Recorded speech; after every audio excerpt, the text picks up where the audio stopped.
Hi everybody, I'm going to be talking about a bit of a serious topic today. I'm going to be talking about Chelsea Manning, who's the United States Army soldier formerly known as Bradley, who leaked the largest ever set of classified US documents to WikiLeaks about 3 years ago. She was just sentenced to 35 years in jail, and on the same day that she was sentenced, she came out to the world as being transgender. She said that she wanted to be referred to by female pronouns and that she wanted to go by the name Chelsea instead of Bradley. At first the media was still calling her a man for a bit, but then after a while, after like only a day or two actually, all the media outlets, or most of the media outlets at least, seemed to be referring to her by Chelsea and using female pronouns, so that's really awesome. But what I mainly want to talk about today is the information that Chelsea released and how she was treated because of this information, and how she was put in jail for showing the world that the US was committing war crimes. Chelsea was stationed in Baghdad in 2009, where she had access to a lot of US classified information. She was exposed to this information and some of the things that the US was doing, and she didn't like it. And one incident that affected her the most was when the Iraqi federal police brought in 15 detainees who'd been posting anti-Iraqi literature. Her superior in the army told her to interrogate these people to find out who the bad guys were. And after she'd interviewed them, she found out that they were following a trail of corruption in the Iraqi cabinet. When she went to her superior to tell them this, they said that they weren't interested in this, and that she just had to find the bad guys, and that she had to work with the Iraqi federal police to find more detainees. This is when she realized that she was becoming an active part of something that she totally didn't agree with. So eventually she released thousands of US documents that became known as the Iraq War Logs, and among other things.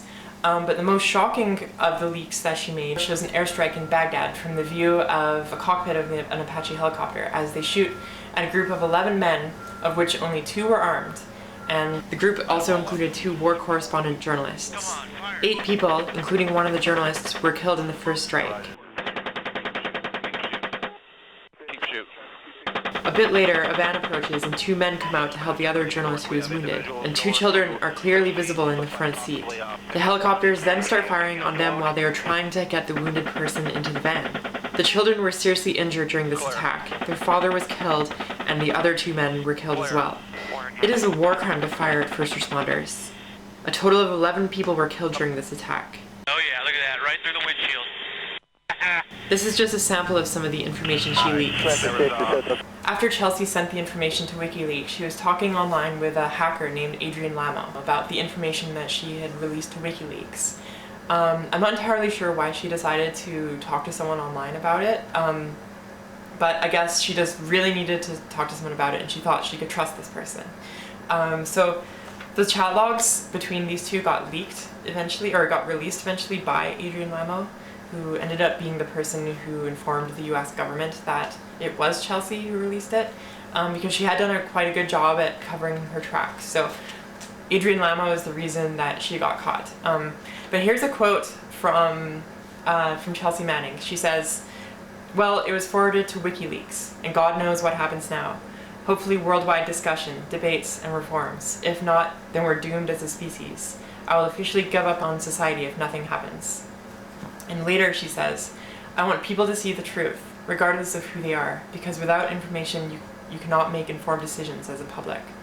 She thought she was doing the right thing by doing this. She was trying to inform the public of the kind of things that the US was getting up to, which they're hiding from the public. During this chat, she mentions that she is transgender, actually. She says, "I wouldn't mind going to prison for the rest of my life, or being executed so much, if it wasn't for the possibility of having pictures of me plastered all over the world press as a boy," which unfortunately is exactly what happens to Chelsea. So like I said, it was eventually Adrian Lamo who released this information to the government that it was Chelsea, and these chat logs were released to the public, and with it the fact that Chelsea was transgender. So Chelsea showed the world these war crimes, and she gets 35 years in jail.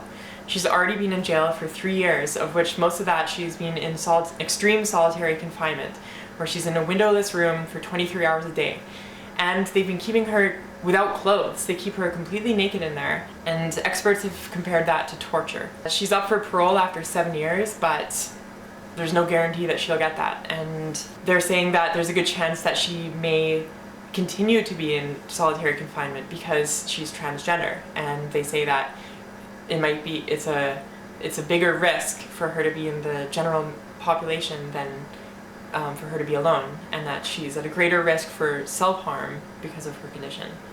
When I see pictures or videos of Chelsea, I just start tearing up. She reminds me a lot of me, and I can tell from reading the chat logs that me and her share a lot of the same ideals and values, and it's just, she thought she was doing what was right, and this is what she gets. And Obama, when he was running for president, he said that he would protect whistleblowers, and that whistleblowers were a good source to better the government. Often the best source of information about waste, fraud, and abuse in government is an existing government employee committed to public integrity and willing to speak out. Such acts of courage and patriotism, which can sometimes save lives and often save taxpayer dollars, should be encouraged rather than stifled. So Obama hasn't really been keeping his promises here, but Chelsea has sent a letter to Obama requesting a pardon. This is Obama's chance to show that he has the courage and patriotism to stand up against the war crimes that his army has been committing.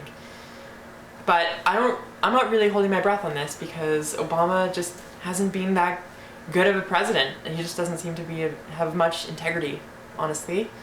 Chelsea has requested to be put on hormone replacement therapy while she's in prison, but they say they do not cover that treatment.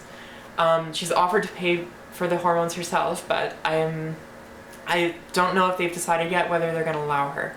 They say that she's going to have to live in the male population because she's still legally a male, and imagine trying to transition while you're in jail, like while you're in an all-male jail. It's going to be really hard. It's not really the most friendly environment to the LGBT community. We really need to support her. She's going through a lot. Transitioning is hard enough, let alone in jail. We need to show her that we're supporting her. She needs to know that she's not alone. So I'm asking all of you to please, please, please send Chelsea some letters. I'm gonna put her address right here. You have to mail it to Bradley Manning. You have to address it to Bradley Manning, or else it will not get to her, because that is still her legal name. So send her pictures, send her postcards, send her anything to try and brighten her day. Let her know that she's not alone. I've also put the link in the description. If you're interested in helping to fight the injustice, then there's a website called the Private Manning Support Network, where they have event listings where you can go, where there's like rallies for Chelsea. There's a place where you can sign a petition and stuff like that. So if you could please go there and try and show your support, try and help out in whatever way you can.